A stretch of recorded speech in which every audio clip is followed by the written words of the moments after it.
গতকালকে আমরা constitution protection ফোরামের পক্ষ থেকে কলকাতায় ওয়াকফ বোর্ডের অফিসে গিয়ে আমরা ডেপুটেশন দিয়েছি।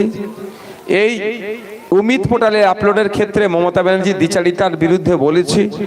কারণ মমতা ব্যানার্জি কি বলেছিলেন যে তিনি এই পশ্চিমবাংলায় ওয়াকফ আইনকে লাগু হতে দেবে না, বাস্তবায়ন হতে দেবে না। ফলে অনেক মতোয়াল্লিরা মমতা ব্যানার্জির কথাই ভরসা করে ঘুমাচ্ছিল, আপলোড করতে হবে না।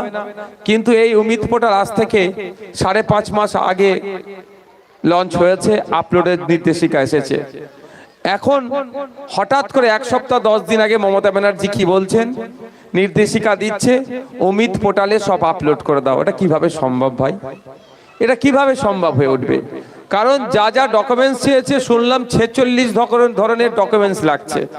তো 46 ধরনের ডকুমেন্টস কি সম্ভব এখনই আপলোড করা?